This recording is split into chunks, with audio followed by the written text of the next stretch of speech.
people too. So, yeah, we still go to Rocky Mountain National Park a lot. And I've taken Noah. Noah started when he was 2, tent camping.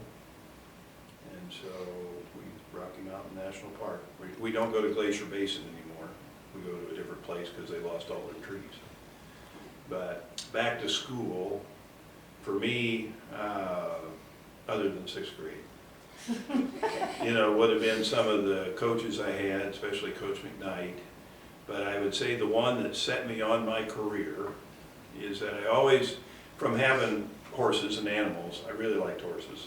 And I got one from Marge Meisinger as soon as we bought it, got a bad cut, worked on it all summer with Dr. Boyd.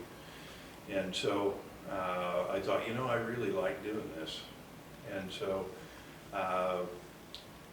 when I went to apply to veterinary school, there were 1,200 applications for 80 slots, and they took 5 people that weren't from the state of Kansas. And I was not, my grades were pretty good, but I was not straight 4.0.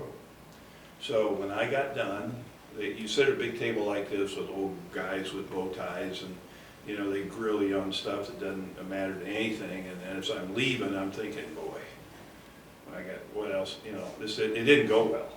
And I thought, you know, what else am I going to do with my life? And so as I walk out, the guy grabs my sports coat, the guy at the head of the table, and he looks at me and he says, your guidance counselor wrote you one heck of a recommendation. And I said, really? He said, yeah. So, and I got in. So I went to see Miss Whalen. And I said, you know, they said, you're the one that set me on this course. And she said, well, I just wrote what I thought.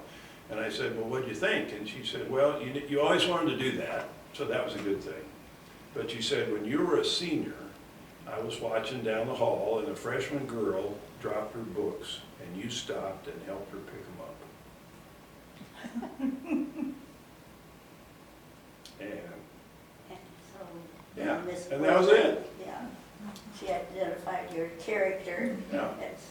And so that set me on a 43-year path, you know, being a veterinarian. Jessie was very well aware of personalities of her students. Yeah, but so quiet. No, yeah, you didn't know she was Just watching. And she actually went to our church. She sat back there in the corner, and she always left before the closing hymn. So you never, you know, never got to shake her hand. You know, she was wanted to be there, but she wanted to be gone when it was over. And so yeah, that I'm convinced that was it. That. And this is Kansas State University. You're Right. talking Yes. about. You need to, Yeah. Well, at that point, Nebraska sent all of their students to K-State.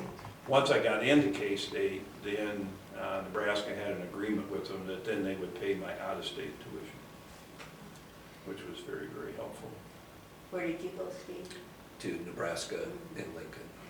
Yeah, so Nebraska, Kansas State football games. Towards the end of our stay in the Big 12, Bill and I are sitting there, he's got K-State on, I've got Nebraska on. We're right on the aisle and people are coming up, and they're looking at him and go, welcome to Nebraska, we're happy to have you here.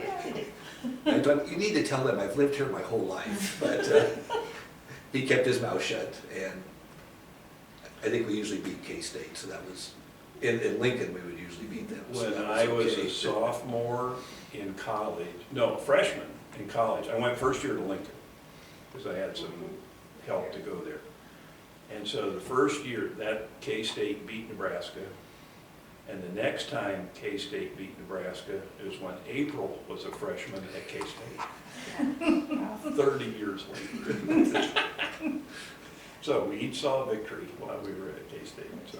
April didn't go to K-State to be a veterinarian. She was No. a teacher here. Now, at her graduation party, I had a lot of clients that came and, you know, so are you going to be a veterinarian? She says, no, I've done that for 18 years. I'm going to do something else.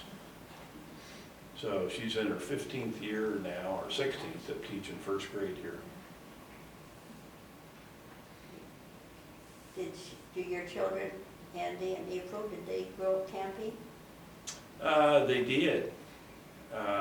They did. We did a fair amount of backpacking.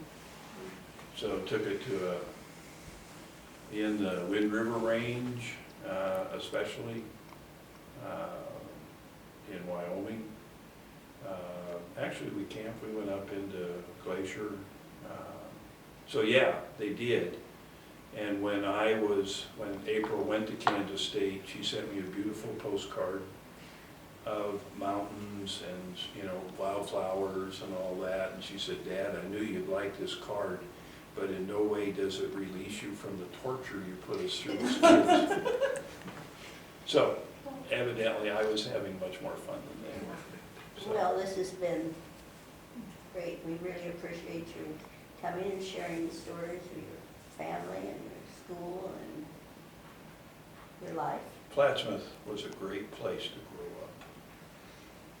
Yeah, when I came to Plattsmouth, I thought that too, because I grew up in such a small town. I thought Plattsmouth was just right. And it was pretty self-contained yet when I came. You really didn't have to leave Plattsmouth to Mhm. buy anything. Yeah, But that's we all. had all the stores necessary, which we don't have now. Five and Dime, Sonation, shoe store, grocery stores. drug Ladies stores. wear, yeah. Yeah, I Car came in dealers. '59, and where I Yeah. come from a really small town. And I grew up on a farm, so it was It's been a good place a for us and our good place kids, to, and still for my grandchild, hopefully. It looks like they're settled in. Thank you, guys. We will make a copy of this and have one for each of you, and then we'll keep a copy in the archives here, so forever and ever, people can know your story. Thank you. And your family. Yeah, thank you.